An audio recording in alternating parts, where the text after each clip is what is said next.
नमस्कार मित्रों, 11 क्लासेस प्रयागराज में आप सभी लोगों का स्वागत है।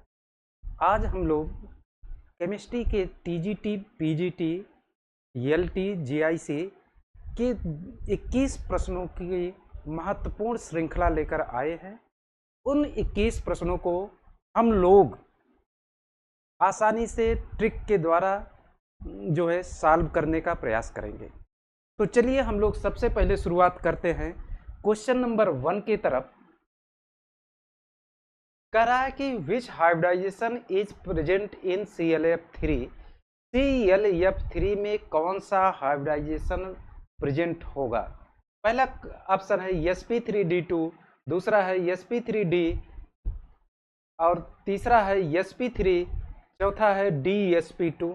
तो हम लोग सबसे पहले क्या करेंगे कि हाइब्रिडाइजेशन कैसे निकाला जाता है किसी भी मॉलिक्यूल का। तो चलिए शुरू करते हैं। कुछ हमारा मॉलिक्यूल्स है ClF3, इसका स्ट्रक्चर इस तरीके से होगा। अब देखिए, इसे lone pair plus bond pair से निकालते हैं। This equal two electron pair होता है। अगर इलेक्ट्रॉन पेयर की वैल्यू 2 होगी तो हाइब्रिडाइजेशन sp होगा, अगर 3 होगा तो sp2 होगा, 4 होगा तो sp3 होगा, अगर 5 होगा तो sp3d होगा, अगर 6 होगा तो sp3d2 होगा। अब हम लोग निकालते हैं कैसे कि Cl है हेलोजन। सबको पता है कि हेलोजन के बाहरी कोश में 7 इलेक्ट्रॉन होते हैं। तो जितने हेलोजन होते हैं सभी के बाहरी कोश आउटर सेल में 7 इलेक्ट्रॉन होते हैं।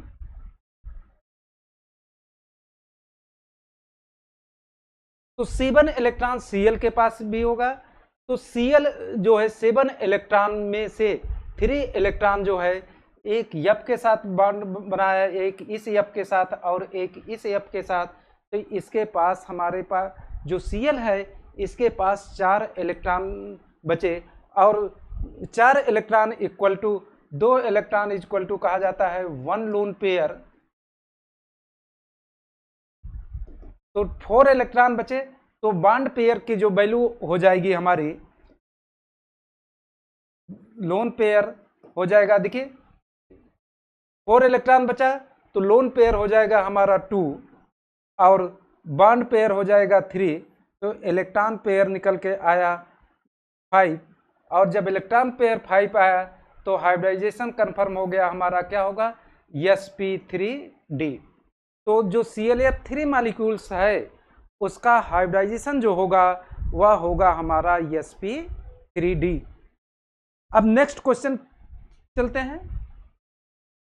The molecule of ammonia is triangular, tetrahedral shape की, पिरामिडल शेप की, प्लेनर शेप। तो सबसे पहले हम क्या करेंगे, अमोनिया मॉलिक्यूल का हाइब्रिडाइजेशन निकालेंगे। और अमोनिया मॉलिक्यूल्स ये है, देखिए इसमें भी हम लोग क्या करेंगे, लोन पेयर निकालेंगे और बॉन्ड पेयर निकालेंगे और फिर इलेक्ट्रॉन पेयर निकालेंगे। देखिए नाइट्रोजन के बाहरी कोश में 5 इलेक्ट्रॉन, 3 इलेक्ट्रॉन तो चले गए बॉन्ड फॉर्मेशन में, एक इस हाइड्रोजन से, एक इस हाइड्रोजन से, एक इस हाइड्रोजन से। इसके पास केवल बचे 2 इलेक्ट्रॉन, अर्थात लोन पेयर हमारा हो गया 1, और बॉन्ड पेयर कितना हुआ 1, यहाँ पर एक, यहाँ पर एक, यहाँ 3। तो निकल के आया इलेक्ट्रॉन पेयर 4, और जब 4 निकला तो हाइब्रिडाइजेशन हो गया sp3d। और सब लोग को पता है कि sp3 का जो हाइब्रिडाइजेशन होता है वह टेट्राहेड्रल होता है। इसका शेप कैसा होना चाहिए? टेट्राहेड्रल होना चाहिए हाइब्रिडाइजेशन के हिसाब से। लेकिन नाइट्रोजन पर लोन पेयर इलेक्ट्रॉन होने के कारण से इसकी ज्योमेट्री चेंज हो जाएगी। इसकी ज्योमेट्री चेंज हो जाती है। क्यों?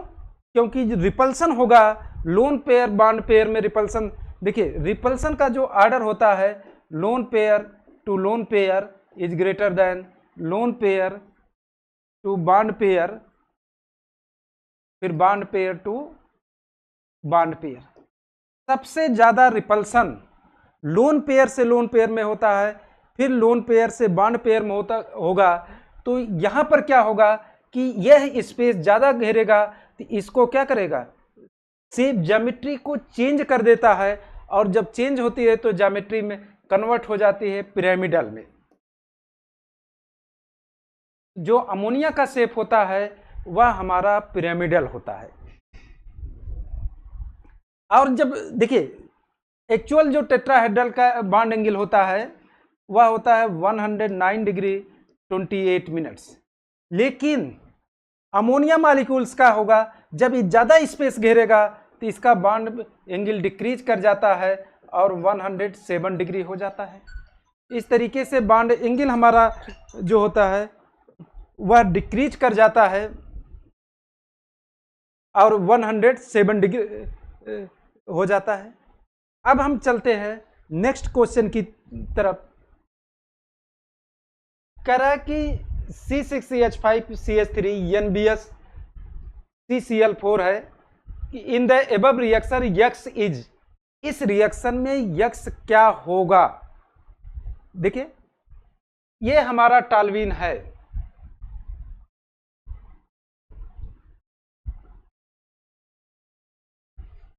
जो NBS होता है इसकी मैकेनिज्म जो होती है फ्री रेडिकल होती है। NBS जो होगा फ्री रेडिकल मैकेनिज्म होने के कारण से यह एलाइलिक सब्स्टिट्यूशन करेगा, और जो एलाइलिक सब्स्टिट्यूशन होता है, इधर देखिए यहां पर CH2Br कैसे बनता है इसको चेक कर लीजिए। देखिए इस कार्बन को कहा जाता है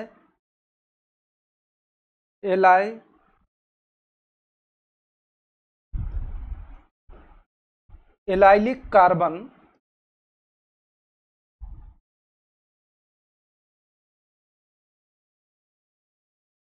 और जो हाइड्रोजन यहां से अटैच होगा उसे नाम दिया जाएगा एलाइलिक हाइड्रोजन।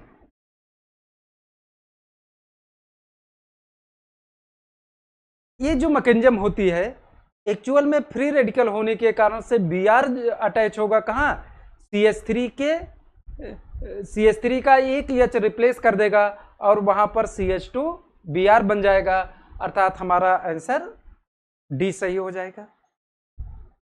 अब हम चलते हैं नेक्स्ट क्वेश्चन की ओर। कराए in allylic substitution reaction which of the following is most likely the attacking species in the radical mechanism। नाम ही दे दिया रहा radical mechanism.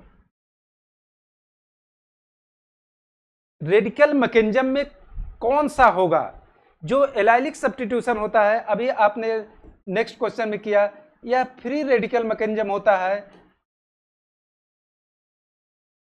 Free radical mechanism होने के कारण से क्या होगा, Br जो होता है वह कोई भी हैलोजन होगा वह कैसे होगा, Br रेडिकल के रूप में, इसे Br रेडिकल कहा जाएगा।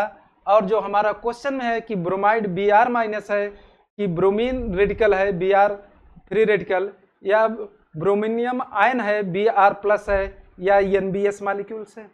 तो जो मैकेनिज्म होगी उसमें जो इंटरमीडिएट्स बनता है वह हमारा Br रेडिकल्स बनता है। नेक्स्ट क्वेश्चन चलते हैं। Allylic substitution is favoured under the which of the following reaction condition. कौन सी रिएक्शन कंडीशंस है जो एलाइलिक सब्स्टिट्यूशन रिएक्शन को फेवर करेगी। देखिए एलाइलिक जो सब्स्टिट्यूशन होता है,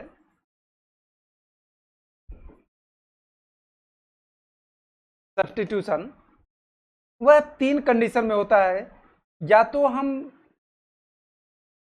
फोटोकेमिकल लाइट ले लें, दूसरा पराक्साइड ले सकते हैं फ्री रेडिकल मैकेनिज्म में, या एबव पेरोक्साइड को हटा दीजिए, बल्कि NBS ले लीजिए, या above 500 centigrade temperature.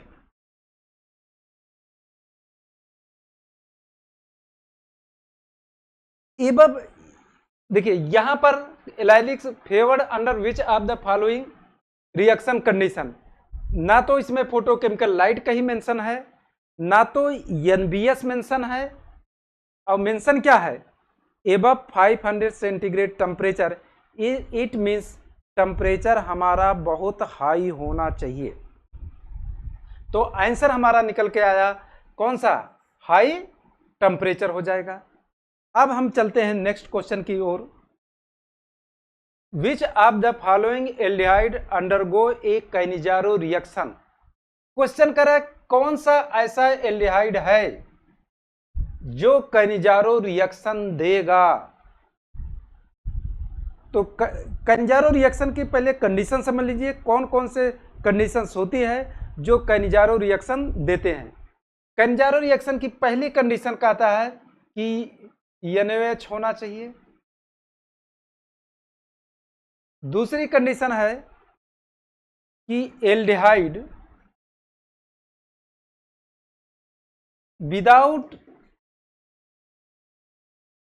Without alpha hydrogen. Aldehyde तो हो लेकिन विदाउट अल्फा हाइड्रोजन, उस एल्डिहाइड के पास कोई भी अल्फा हाइड्रोजन नहीं होना चाहिए। चलिए देखते हैं। देखिए ये तो हो जाता है हमारा फंक्शनल ग्रुप। इसके जो बाद का कार्बन होता है इसी का नाम दिया जाता है अल्फा कार्बन। इस कार्बन को नाम दिया जाएगा क्या, अल्फा कार्बन। जो इससे हाइड्रोजन अटैच होगा उसे नाम देंगे अल्फा हाइड्रोजन।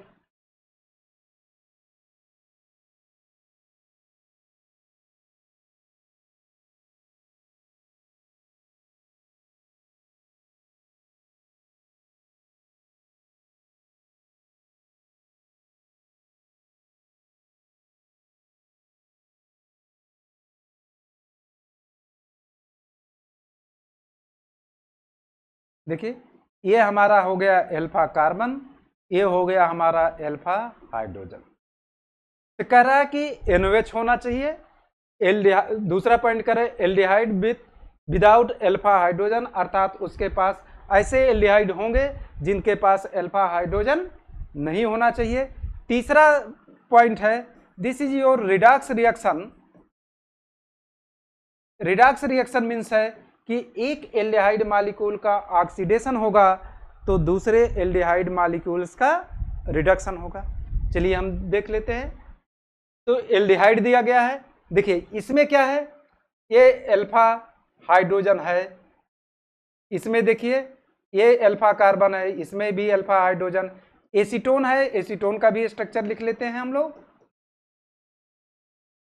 इसमें देखिए ये हमारा कीटोन है, अल्फा हाइड्रोजन है, अर्थात इसके पास भी अल्फा हाइड्रोजन, तो ये नहीं शो करेगा, ये भी नहीं शो करेगा, एस्टल्डिहाइड भी नहीं शो करेगा। इसके पास देखिए फॉर्मल्डिहाइड है, इसके पास नो अल्फा कार्बन। जब अल्फा कार्बन ही नहीं है तो अल्फा हाइड्रोजन भी नहीं होगा, तो अर्थात विदाउट अल्फा हाइड्रोजन का यही मॉलिक्यूल्स है। तो हम आंसर हमारा हो जाएगा बी, फॉर्मल्डिहाइड जो है वह कैनिजारो रिएक्शन देगा। अब हम नेक्स्ट क्वेश्चन की तरफ चलते हैं। नेक्स्ट क्वेश्चन है the Cannizzaro reaction is most commonly associated with which of the following types of compound. Ether, aldehyde without alpha hydrogen, aldehyde with alpha hydrogen, ester. देखिए ether aldehyde तो ये दोनों तो होंगे ही नहीं, क्योंकि एल्डिहाइड ही देता है हमारा कैनिजारो रिएक्शन, तो ये ईथर और एस्टर होंगे नहीं। अब बचे दो। अभी आपने पढ़ा कि जो हमारा कैनिजारो रिएक्शन होता है वह विदाउट अल्फा हाइड्रोजन होना चाहिए। ऐसे एल्डिहाइड होने चाहिए, दो एल्डिहाइड होने चाहिए जिनके पास नो अल्फा हाइड्रोजन, अर्थात ऐसे एल्डिहाइड जिनके पास क्या होगा, नो अल्फा हाइड्रोजन, तो आंसर हो जाएगा एल्डिहाइड विदाउट अल्फा हाइड्रोजन। अब नेक्स्ट क्वेश्चन चलते हैं। Which of the following compounds will not undergo the haloform reaction. देखिए शब्द लगा है विल नॉट। विल नॉट का मतलब कि ऐसे जो दिए गए हैं उनमें से कौन सा जो है हेलो फार्म रिएक्शन नहीं शो करेगा। तो बात करते हैं हेलो फार्म रिएक्शन कौन कौन से ग्रुप देंगे। देखिए पहला उसने कहता है कि ऐसे कंपाउंड्स हेलो फार्म रिएक्शन देंगे जिसमें CH3CO ग्रुप उपस्थित हो या CH3CHOH उपस्थित हो या प्राइमरी एल्कोहल में जो है आपका एथिल अल्कोहल भी हमारा हेलो फार्म रिएक्शन देता है, ये भी देगा। और तीसरा है NaOH और आब्लिक H2 के प्रेजेंस में होता है हेलो फार्म रिएक्शन। तो हम चेक करेंगे। देखिए एसीटोन का फार्मूला लिखेंगे CH3C डबल बॉन्ड OCH3, इसमें CH3CO ग्रुप प्रेजेंट है अर्थात यह हेलो फार्म रिएक्शन देगा। एथेनॉल देख लीजिए CH3CHOH इसमें भी प्रेजेंट है, ये भी हेलो फार्म रिएक्शन देता है। एस्टल्डिहाइड है CH3C डबल बॉन्ड OH, इसमें ग्रुप प्रेजेंट है, ये भी देगा।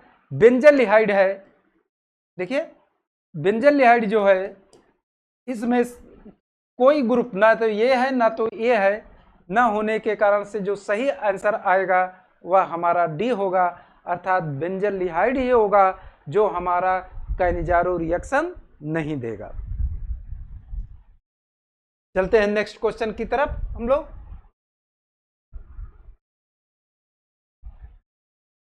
Which of the following halogen is commonly used in the haloform reaction. कौन सा हेलोजन हमारा हेलो फार्म रिएक्शन में यूज होता है। देखिए हेलो फार्म रिएक्शन जो होता है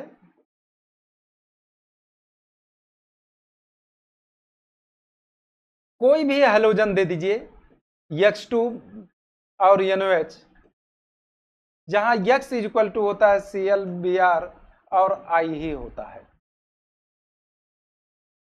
ये जो होगा ये RCOO में कन्वर्ट होता है और ये जो CH3 होता है यही CHEX3 में कन्वर्ट होता है। ये जो होगा हमारा किस में कन्वर्ट हो जाएगा CHEX3 में, और X बराबर ये Cl रख लेंगे तो हमें क्लोरोफार्म बन जाएगा और Br रख देंगे तो ब्रोमोफार्म बन जाता है और I रख देंगे तो आइडोफार्म बन जाता है। इट मीन्स क्लोरीन भी लिया जाता है, ब्रोमीन भी लिया जाता है, आयोडीन भी लिया जाता है। तो इसमें क्लोरीन भी है, ब्रोमीन भी है, आयोडीन, क्लोरीन भी है, ब्रोमीन भी है, आयोडीन है। तो आंसर निकल के आया क्या, ऑल ऑफ द एबव, अर्थात आंसर जो होगा हमारा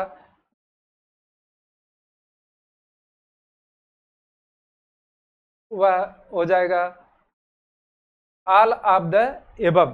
तो आंसर हो जाएगा डी वाला। अब नेक्स्ट चलते हैं। The aldol reaction occurs between two esters, two aldehydes or ketone, an aldehyde and acid chloride, an alcohol and carboxylic acid. देखिए एल्डाल रिएक्शन जो होता है, एल्डाल रिएक्शन कहा जाता है, इसी को कंडेंसेशन भी कहा जाता है। चाहे एल्डाल रिएक्शन कहा जाए चाहे एल्डाल कंडेंसेशन कहा जाए। देखिए क्या रिक्वायरमेंट होती है, पहला कहता है कि एल्डिहाइड होना चाहिए, आर कीटोन्स होने चाहिए। पहला पॉइंट क्या कहा, एल्डिहाइड भी होने चाहिए और कीटोन भी होने चाहिए। दूसरा पॉइंट कहता है कि विथ अल्फा हाइड्रोजन होना चाहिए। कैनिजारो इसका उल्टा कहता है, कैनिजारो कहता है कि अल्फा हाइड्रोजन नहीं होना चाहिए, ये कहता है कि अल्फा हाइड्रोजन मस्ट है। ये अल्फा हाइड्रोजन हो जाएगा। अब इसमें से चेक करेंगे, एस्टर्स हो नहीं सकता, 2 एल्डिहाइड्स आर कीटोन्स है, एल्डिहाइड एंड एसिड क्लोराइड्स हो नहीं सकते, and alcohol and carboxylic acid हो नहीं सकता। तो जो सही आंसर होगा 2 एल्डिहाइड्स आर 2 कीटोन्स, एक एल्डिहाइड्स आर एक कीटोन। यदि देखिए एग्जांपल से एक बता दे रहे हैं आपको हम एल्डाल रिएक्शन लिखने का प्रोडक्ट।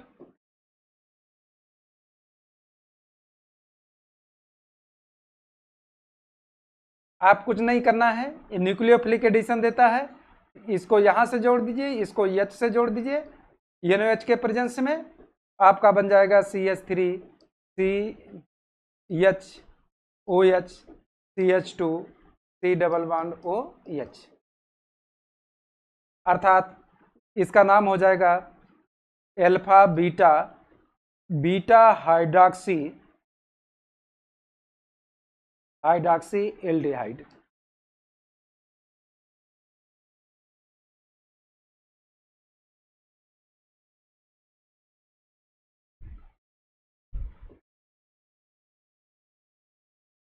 निकल के आया, प्रोडक्ट क्या बना, बीटा हाइड्रॉक्सी एल्डिहाइड। अगर एक एल्डिहाइड लिया जाए, एक कीटोन ले लिया जाए, तो हमारा जो प्रोडक्ट बनता है वह तब रिएक्शन का नया नाम दिया जाता है क्रॉस एल्डाल कंडेंसेशन। जब दोनों एल्डिहाइड सेम होंगे तो एल्डाल होगा, या दोनों कीटोन सेम होंगे तो भी एल्डाल होगा। अगर एक एल्डिहाइड लिया जाए, एक कीटोन लिया जाए, या दोनों एल्डिहाइड ही अलग हो जाए, तो हमारा जो रिएक्शन होता है वह कहलाता है क्रॉस कैनिजारो रिएक्शन। तो आंसर हमारा निकल के आया 2 aldehydes or ketones. Next question है, which of the following carbocation is most stable. Methyl carbocation, primary carbocation को ऐसे बना लेते हैं, सेकेंडरी कार्बोकटायन,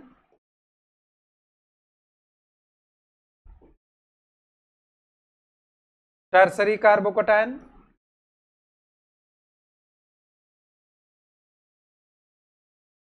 देखिए स्टेबिलिटी ऑफ कार्बोकटायन को एक्सप्लेन करने के लिए हम लोग 2 मेथड्स का यूज करते हैं। एक मेथड्स है inductive effect,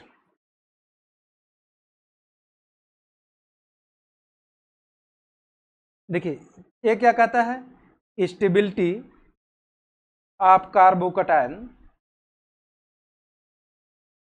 directly proportional two plus आई ग्रुप। सभी एल्किल ग्रुप, प्लस आई ग्रुप कौन होते हैं, एल्किल ग्रुप। अब यहां देखिए CH3 हमारा प्लस आई ग्रुप है, ए भी प्लस आई है, ए भी प्लस आई है, ए भी प्लस आई है, ए भी प्लस आई है, ए भी प्लस आई है।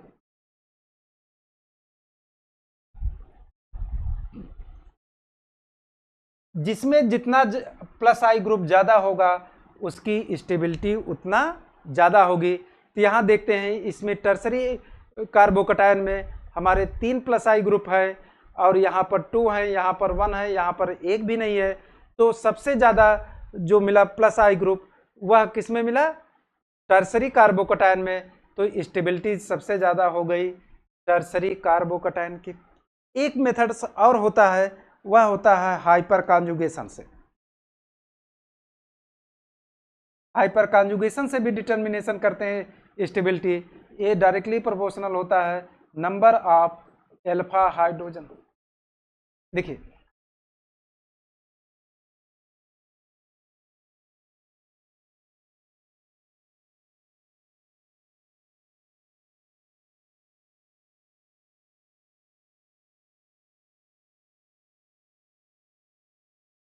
देखिए CH3 CH2 plus primary, secondary हो गया आपका CH3 प्लस टर्सरी हो गया CH3 CH3। देखिए ये अल्फा कार्बन हो गया, इसमें कितने अल्फा हाइड्रोजन हो गए, इसमें अल्फा हाइड्रोजन हो गए 3, इसमें देखिए ए भी अल्फा, तो कितने हो गए अल्फा हाइड्रोजन 6। यहाँ पे देखिए ए भी अल्फा हाइड्रोजन, ए भी अल्फा, तो 3 3 3 कितने हो गए अल्फा हाइड्रोजन की संख्या 9 हो गई। और आपने कहा नंबर ऑफ अल्फा हाइड्रोजन बढ़ेगा तो स्टेबिलिटी बढ़ेगी, तो अर्थात हम कह सकते हैं टर्सरी कार्बोकटायन ही ज़्यादा स्टेबल होगा। नेक्स्ट क्वेश्चन चलते हैं। Which of the following carbocation is stabilised by resonance? कौन सा कार्बोकटायन इसमें रेजोनेंस द्वारा स्टेबलाइज होता है? जो कार्बोकटायन है रेजोनेंस में क्या होता है, डबल बॉन्ड होना अनिवार्य है।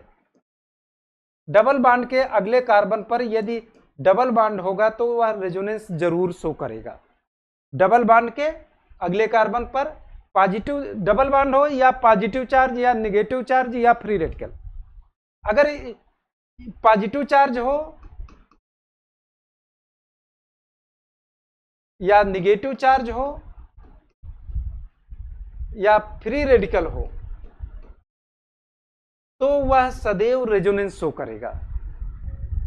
देखिए तो बेंजीन है, इसके पास देखिए पॉजिटिव चार्ज है, यह क्या करेगा रेजोनेंस शो करेगा, अर्थात हमारा आंसर हो जाएगा बेंजाइल कार्बोकटायन।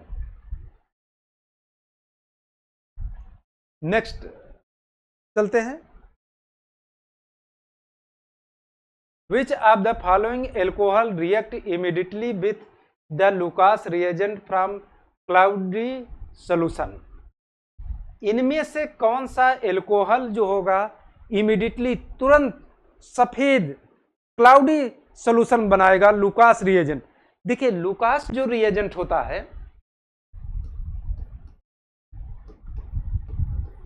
लुकास रिएजेंट का जो यूज किया जाता है वह प्राइमरी, सेकेंडरी और टर्सरी एल्कोहल को डिस्टिंग्विश करने के लिए, एक दूसरे से अलग करने के लिए किया जाता है।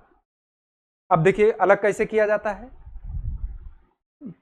कि 3 टेस्ट ट्यूब ले लेते हैं, मान लीजिए जाए, एक में प्राइमरी एल्कोहल है, दूसरे में सेकेंडरी, तीसरे में टर्सरी है। यदि इसमें लुकास रिएजेंट ऐड किया, जो टर्सरी अल्कोहल होता है इमीडिएटली जो है क्लाउडी सॉल्यूशन दे देगा या व्हाइट प्रेसिपिटेट दे देता है। इमीडिएटली ये क्या करेगा, व्हाइट प्रेसिपिटेट देता है। सेकेंडरी अल्कोहल 5 मिनट्स आफ्टर बाद देता है और प्राइमरी अल्कोहल नो प्रेसिपिटेट। तो इसमें कह रहा है कि which of the following alcohol react immediately with the Lucas reagent to form cloudy solution? कौन सा ऐसा है कि जो तुरंत हमारा जो है कि क्लाउडी सॉल्यूशन बनाएगा लुकास रिएजेंट के साथ, तो वह हो जाएगा हमारा टर्सरी एल्कोहल। चलिए नेक्स्ट क्वेश्चन चलते हैं। What is the reagent used in Bayer test? कौन सा रिएजेंट इसमें बेयर टेस्ट में यूज किया जाता है? देखिए सबसे पहले तो बेयर्स रिएजेंट ही जान लीजिए। बेयर्स रिएजेंट क्या होता है? 1% KMnO4 सॉल्यूशन ही हमारा बेयर्स रिएजेंट कहलाता है। बेयर रिएजेंट कौन कहलाता है? 1% KMnO4 पोटेशियम परमैंगनेट, जिसको हम लोग लाल दवा भी नाम से जाना जाता है पोटेशियम परमैंगनेट को। तो आंसर हो जाएगा आपका पोटेशियम परमैंगनेट। इसका यूज हम लोग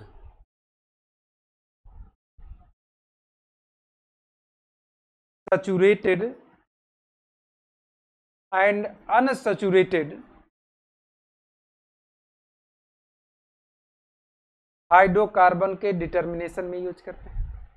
यदि पोटेशियम परमैंगनेट किसी विलेन में हम डालते हैं, यदि उसके विलेन को वह डीकलराइज कर देता है KMnO4 का रंग, तो हम कहेंगे दिए गए हाइड्रोकार्बन हमारा अनसैचुरेटेड है, अर्थात at least one double bond और ट्रिपल बॉन्ड प्रेजेंट होगा।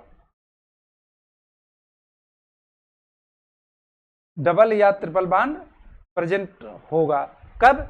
जब यह ऐड करने के बाद क्या हो जाए, KMnO4 का रंग डीकलराइज हो जाए। Next question, which of the following will give a positive Baeyer test. देखिए ये आपका एथिलीन है, ये आपका CH3 है, ये आपका साइक्लोहेक्सेन है और ये आपका बेंजीन है। देखिए बेंजीन में क्या होता है, रेजोनेंस के कारण से एक्चुअल बेंजीन का स्ट्रक्चर ये होता है। बेंजीन में ना तो डबल बॉन्ड होता है और ना ही सिंगल बॉन्ड होता है।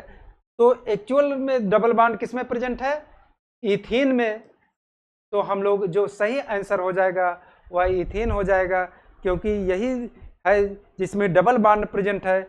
और पॉजिटिव टेस्ट का मतलब है होता है कि अगर हम इसमें ऐड करते हैं 1% KMnO4 तो क्या होगा, यह डाइयाल में कन्वर्ट हो जाता है, ऑक्सीडेशन रिएक्शन होती है। इसकी जो रिएक्शन होती है वह ऑक्सीडेशन होती है, और ऑक्सीडाइज करके जो KMnO4 का कलर होगा, वह KMnO4 का जो कलर होता है वह डीकलराइज हो जाएगा, अर्थात कलर उसका उड़ जाता है। जो आप लोग गुलाबी कलर का ऐसे देखा होगा पोटेशियम लाल ध्वज जो होता है,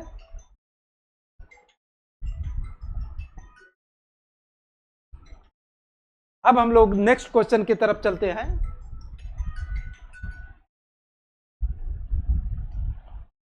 नेक्स्ट क्वेश्चन है हमारा कि for a first order reaction the half life is. For first order reaction के लिए half life is directly proportional to the initial concentration, inversely proportional to the initial concentration, independent of the initial concentration, or proportional to the square of the concentration. देखिए आप एक formula याद कर लीजिए किसी भी ऑर्डर का निकालने के लिए। फॉर nth ऑर्डर हम मान ले रहे हैं, जो टी हाफ होता है वह प्रोपोर्शनल 1/n⁻⁻1। ये क्या है, इनिशियल कंसंट्रेशन है रिएक्टेंट की, n equal to number of order है, रिएक्शन का ऑर्डर। अब देखिए किस रिएक्शन कर रहा है कि for a first order reaction, first order reaction के लिए टी हाफ देखिए प्रोपोर्शनल टू 1/n⁻1 अर्थात दिस इज टी हाफ हो गया फर्स्ट ऑर्डर के रिएक्शन के लिए। देखिए 1/a⁻0 किसी का भी पावर 0 हो सकता है, तो हम कह सकते हैं T half proportional to a⁻0 अर्थात a⁻0 मीन्स a के चाहे वैल्यू जितना बढ़ाएं या घटाएं हमारे हाफ लाइफ पर कोई भी इफेक्ट नहीं पड़ेगा। तो हम लोग कह सकते हैं कि हाफ लाइफ टाइम हमारा इनिशियल कंसंट्रेशन पर इंडिपेंडेंट होता है। तो आंसर हमारा हो जाएगा independent of the initial concentration. Check कर लेते हैं ये किस रिएक्शन का ऑर्डर का बता रहा है कि directly proportional to the initial concentration. जरा देखते हैं जीरो ऑर्डर के लिए क्या हो जाता है, T half proportional to A power 0 - 1, this is T half proportional to A, अर्थात जीरो ऑर्डर रिएक्शन के लिए directly proportional to the initial concentration, अर्थात ये रिजल्ट हमारा जीरो ऑर्डर का है।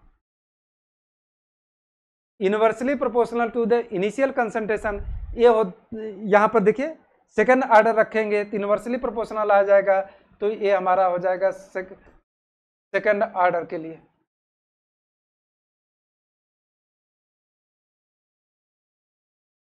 किसके लिए हो जाएगा, ये सेकंड ऑर्डर के लिए हो जाएगा। Proportional to the square of the concentration,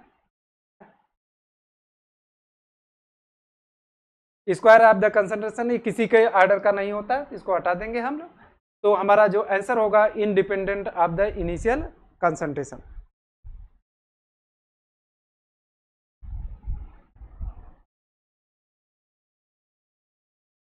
next question, Arrhenius equation is used to express the relationship between, Arrhenius equation जो होता है किसके किसके बीच रिलेशन रिप्रेजेंट्स करता है। देखिए Arrhenius इक्वेशन होता है जो मित्रों, Arrhenius इक्वेशन होता है k बराबर a e power minus E A upon R T होता है, ठीक। जो k होता है या रेट कांस्टेंट होता है,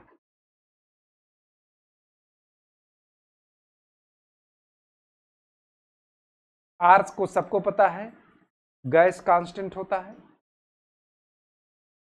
टी हमारा टेम्परेचर होता है, ई ए हमारा एक्टिवेशन एनर्जी होता है,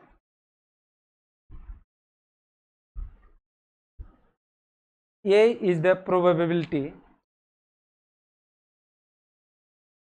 फैक्टर होता है, या इसे को लोग कांस्टेंट टर्म में भी यूज कर देते हैं, या प्रोबेबिलिटी फैक्टर होता है, इसको हम कांस्टेंट कह देते हैं, या तो सिंपली कांस्टेंट कह दीजिए। अब देखिए किसके किसके बीच में, ए कांस्टेंट हो गया, इसका तो उल्लेख होगा नहीं, आर भी, एक्टिवेशन एनर्जी भी, तो बचा क्या, रेट कांस्टेंट और टेम्परेचर के बीच में। तो जो आंसर क्या क्या दिया है, रेट कांस्टेंट एंड टेम्परेचर दिया है, the rate of reaction and the concentration of the reactant दिया है, the activation energy and reaction order दिया है, the concentration of product and time of reaction दिया है। तो हमारा जो आंसर हो जाएगा the rate constant and temperature. Next question चलते हैं, the pH of solution of ammonium chloride in water will be. देखिए इस तरीके का साल्ट को आइडेंटिफाई करने का सबसे बढ़िया तरीका है कि साल्ट है, अमोनियम क्लोराइड है, वाटर है, डिजॉल्व कर दीजिए तो NH4OH बनेगा और हमारा HCl बनेगा। देखिए क्या प्रोडक्ट्स बना, जो सोल्यूशन का बिहेवियर जानना चाहता है तो NH4OH है, HCl है। ये हमारा सबको पता है कि अमोनियम हाइड्रोक्साइड वीक बेस होता है और HCl हमारा स्ट्रांग एसिड होता है। अब सोल्यूशन में कौन, ये तो बेचारा कमजोर है तो दुबका रहेगा एक किनारे, लेकिन जो HCl होगा यह हमारा स्ट्रांग होने के कारण से सोल्यूशन को जो रिप्रेजेंट करेगा वह HCl रिप्रेजेंट करेगा, अर्थात HCl हमारा क्या होता है, एसिडिक नेचर होता है। तो ये क्या हो जाएगा, जो सोल्यूशन का नेचर हो जाएगा वह हमारा एसिडिक हो जाएगा, न्यूट्रल नहीं होगा, बेसिक नहीं होगा, कैन नॉट बी प्रिडिक्टेड, ऐसा कुछ नहीं होगा। नेचर कैसा होगा, एसिडिक नेचर में हो जाएगा। नेक्स्ट क्वेश्चन चलते हैं, for the salt of weak base and strong base the formula of the hydrolysis constant KH। हम आपको तरीका बता दे रहे हैं कि किसी का भी पूछे, देखिए वीक बेस कह रहा है स्ट्रांग एसिड, ठीक, जो वीक होगा, देखिए ये इतना टर्म सब में लिखा जाएगा। जो वीक हो उसका डिसोसिएशन कांस्टेंट, इसमें वीक कौन है? बेस है, तो यहां पर क्या हो जाएगा? KB हो जाएगा। यहां पर क्या हो जाएगा? KB हो जाएगा। हेलो, क्लास में बात हो जाएगा। KH equal to KW upon KB हो जाएगा। क्लियर हो गया? अब देखिए, अगर हम कह देते weak acid and weak base, दोनों वीक हैं, तो KH इक्वल टू लिखा जाता KW upon KA into KB। अगर हमारा क्वेश्चन इस तरीके से आ जाता, weak acid and strong base, तो क्या हो जाता? KH equal to KW upon KA into KB। Sorry,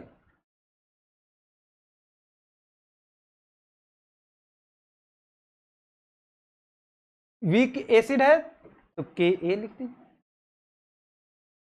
ये तरीका ही याद करें। KH इक्वल टू KW होगा और नीचे जो भी वीक होगा उसका लिख दिया जाएगा यहां पर। एक मिनट, तो इसका आंसर क्या हो जाएगा?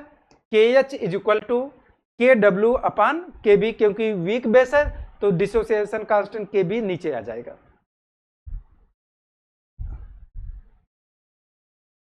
Next question, in the complex NiCO4 the effective atomic number of nickel, इसका इफेक्टिव एटॉमिक नंबर आपको निकालना है।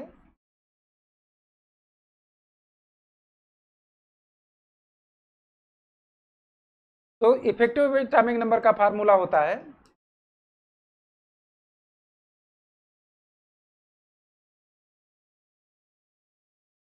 एटॉमिक नंबर ऑफ मेटल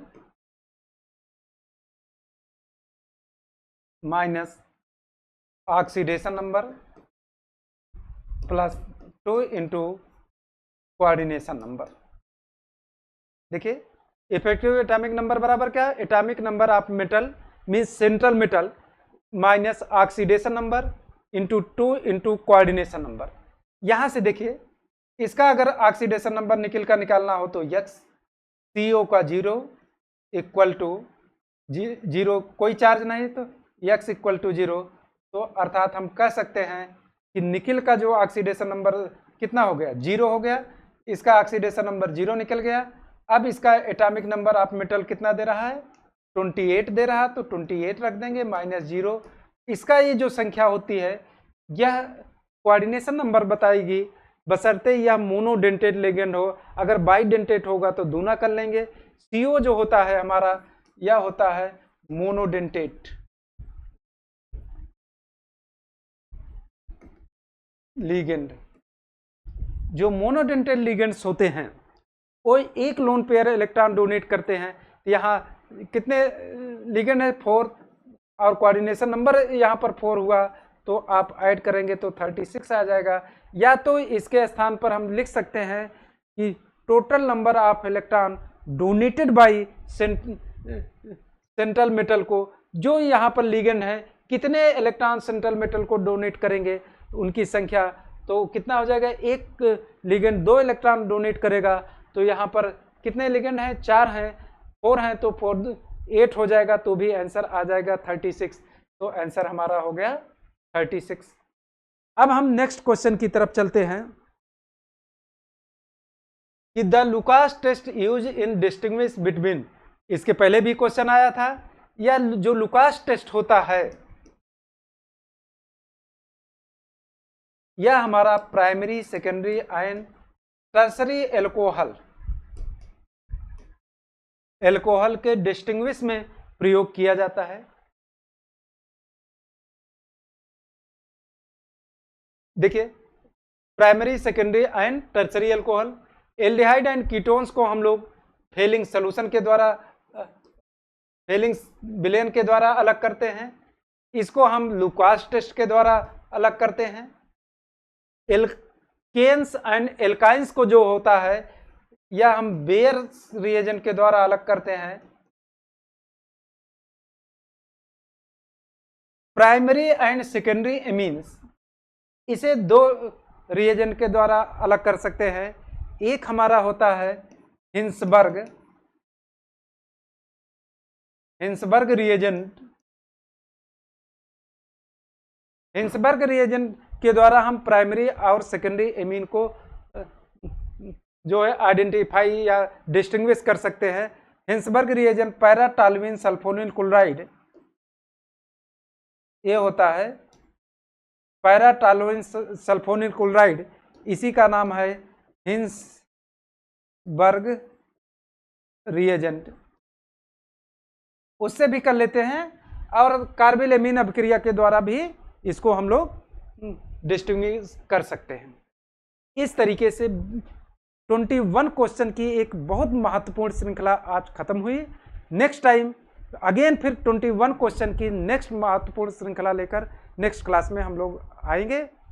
आज के लिए बस यही, थैंक यू।